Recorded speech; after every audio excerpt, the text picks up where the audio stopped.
मेरे प्यारे बच्चों, आपका हमारे इस क्लास 12 की फिजिक्स की क्लास में स्वागत है। देखिए, आप लोग बोर्ड एग्जाम्स की तैयारी कर रहे हो और ये क्लास 12 की फिजिक्स क्लास है जिसमें आप जो है अपने एग्जाम्स की बेस्ट तैयारी कर रहे हैं।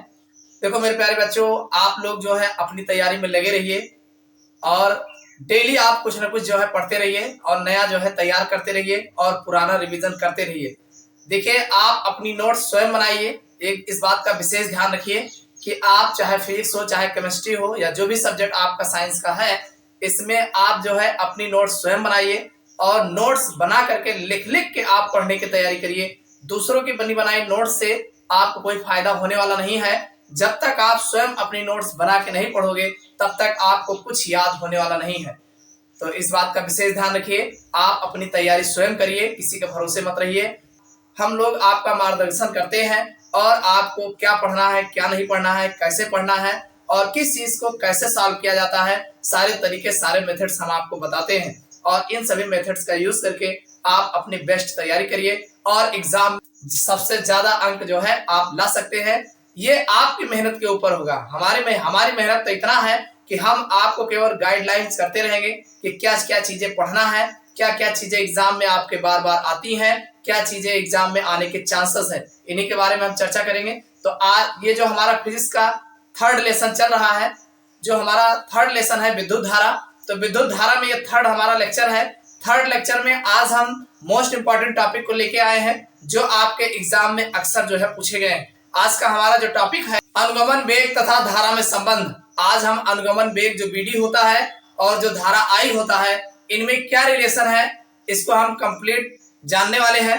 तो वीडियो के अंत तक बने रहिएगा और अगर वीडियो आपको समझ में आ जाए तो वीडियो को लाइक अवश्य करिएगा और अपने दोस्तों के साथ ज्यादा से ज्यादा शेयर करिएगा। और एक रिक्वेस्ट है कि चैनल पर अगर आप नए हो तो चैनल को सब्सक्राइब अवश्य करिएगा। चलिए भाई, समय न गवाते हुए हम अपने टॉपिक पर आते हैं।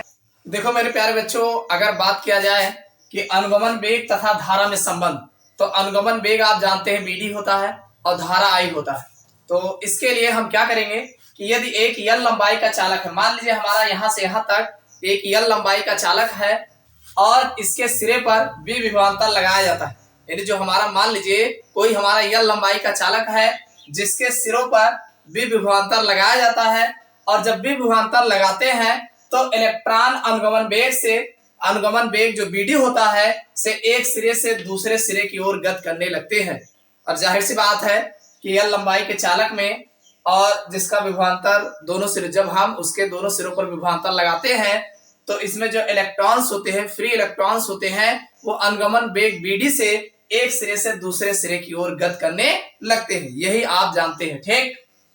अब यदि एकांक आयतन में मुक्त इलेक्ट्रॉनों की संख्या n हो, जैसे मान लीजिए ये जो हमारा यल लंबाई का चालक है, इसका जो आयतन हो एकांक हो, यानी मान लीजिए ए आयतन है, एकांक है और इसमें जो इलेक्ट्रॉनों की संख्या है, अभी तो कोई है तो नहीं, एक इलेक्ट्रॉन होगा, इसमें बहुत सारे इलेक्ट्रॉन्स होंगे। मान लीजिए इसमें इलेक्ट्रॉनों की संख्या n है, n संख्या है, तो चालक का अनुप्रस्थ क्षेत्रफल जो a होगा, यानी इसका जो जितना अनुप्रस्थ क्षेत्रफल a होगा, तो एक सेकंड में एकांक क्षेत्रफल से गुजरने वाले इलेक्ट्रॉनों की संख्या जो होगी, यानी एक सेकंड में कितना इलेक्ट्रॉन गुजरेंगे, तो एक चीज आप जानते हैं, एक सेकंड में जो इलेक्ट्रॉन गुजरेंगे, इलेक्ट्रॉनों की जो संख्या गुजरेगी, पहली बात तो n नंबर ऑफ इलेक्ट्रॉन और अनुप्रस्थ क्षेत्रफल a होगा और जिस वेग से जा रहा है अनुगमन वेग से bd, यानी एक सेकंड में n a bd इतना इलेक्ट्रॉन गुजरेगा। तो अब मान लीजिए t सेकंड की अगर हम बात करें,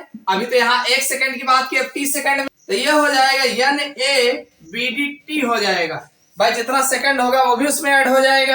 अब इसी तरीके से प्रवाहित आवेश जो होगा, प्रवाहित आवेश n a vd t और साथ में आवेश की बात कर रहा है तो यहाँ पर इलेक्ट्रॉन का आवेश भी ऐड कर दिया जाएगा। यानी प्रवाहित जो हमारा आवेश होगा वो n e a b d t e, अरे इतना तो पहले ही था, e इसमें हमने और ऐड कर दिया। समझ में आई बात। एक चीज आप जानते हैं, आवेश q बराबर होता है it, मालूम है q बराबर it होता है। तो अगर हम I बराबर निकालें तो q अपान t हो जाएगा, जाहिर सी बात है। अरे q बराबर it होता है तो अगर I बराबर निकालोगे तो Q अपॉन T नहीं होगा। तो ये जो I है प्रवाहित आवेश जो Q है हमारा इतना आएगा। तो अगर हम Q के स्थान पे इसको रख देते हैं तो I बराबर हमारा हो जाएगा N A VD T E upon T। इतनी बात समझ में आए। ये T से ये T कट जाएगा तो हमारा I बराबर जो मिल जाएगा N E है N E A BD जो है हमारा धारा और अनुगमन वेग BD में जो है संबंध को स्थापित करता है। देखो मेरे प्यारे बच्चों, समझ में आया कि नहीं है? नहीं आया, फिर से देख लेते हैं। देखो हमारा जो है कोई चालक है जो L लंबाई का है और इसके सिरों पर जब हम विभवांतर लगाते हैं तो जो इसमें इलेक्ट्रॉन्स होते हैं वो अनुगमन वेग BD से जो है एक सिरे से जो है दूसरे सिरे की ओर एकांक आयतन में जो है प्रभावित होते हैं। तो इस तरीके से जो चालक का अनुप्रस्थ क्षेत्रफल A होता है वो 1 सेकंड में एकांक क्षेत्रफल से गुजरने वाले जो इलेक्ट्रॉनों की संख्या होती है, तो 1 सेकंड में इलेक्ट्रॉनों की जो गुजरने वाली संख्या होगी, पहली बात तो नंबर ऑफ इलेक्ट्रॉन्स n होंगे और एकांक क्षेत्रफल है यानी A हो जाएगा और अनुगमन वेग BD से गुजर रहा है तो ये BD हो जाएगा। इतनी बात क्लियर हो गई। यानी 1 सेकंड में NA BD हो जाएगा। अब मान लीजिए हम T सेकंड तक प्रवाहित करते हैं, अरे जैसे 20 सेकंड 30 सेकंड मान लीजिए लेना चाहे तो T रखेंगे तो उसके लिए T सेकंड में NA BD T हो जाएगा। इतना समझ में आ गया। उसके बाद प्रवाहित आवेश जो Q बराबर होगा, तो भाई आवेश हम दे रहे हैं, Q आवेश दे रहे हैं, कोई आवेश दे रहे हैं तो आवेश NA BD, तो ये T यहाँ तक था ही, तो इलेक्ट्रॉन का आवेश होगा तो यहाँ E रख दिया जाएगा। ठीक, एक चीज जानते हो Q बराबर IT होता है। क्या होता है? Q बराबर IT यानी प्रवाहित आवेश जो होता है Q बराबर जो है IT होता है। तो I बराबर Q अपान T यहाँ पे ले लेंगे, I बराबर Q अपान T ले लिया जाएगा। ये Q जो है प्रवाहित आवेश का मान इतना है, इसको हम इसी पे ला करके यहाँ से उठा के यहाँ रख दिया जाएगा। तो ये जो आपका प्रवाहित आवेश लिखा है ये Q है, आवेश को Q से रिप्रेजेंट करते हैं। ठीक, तो ये इसको उठा के यहाँ रखेंगे तो NA BD T E हो जाएगा अपान T ये रहेगा ही रहेगा, ये T से T कैंसिल हो जाएगा। तो हमारा I बराबर जो धारा I होगा NE है A है और ये BD है, तो ये हमारा I बराबर NEA BD जो है ये धारा और अनुगमन वेग BD में जो है संबंध को दर्शाता है। यानी यही संबंध जो है उपर्युक्त समीकरण है धारा तथा अनुगमन वेग में अभिष्ट संबंध को प्रकट करता है। मोस्ट इंपॉर्टेंट है, आपके एग्जाम में पूछा गया है, कई बार पूछा गया है, इसके उम्मीद है आने के, तो इसलिए आप अच्छे से इसको 1-2 बार देख लीजिए। कुछ नहीं करना है, 1 सेकंड में NEA BD हो जाएगा तो T सेकंड में NA BD T हो जाएगा। तो प्रवाहित आवेश Q यानी इलेक्ट्रॉन आवेश किसका रखोगे? इलेक्ट्रॉन का रखोगे, इलेक्ट्रॉन ही प्रवाहित हो रहा है तो NA BD T E हो जाएगा। एक चीज आप जानते हो कि आवेश Q बराबर होता है IT, तो इसको I बराबर Q अपान T रख लेना, क्योंकि हमें धारा और BD में संबंध बताना है। BD मिल ही गया, धारा यहां से मिल जाएगा तो इसको रख के काट देना, आंसर आपका आ जाएगा।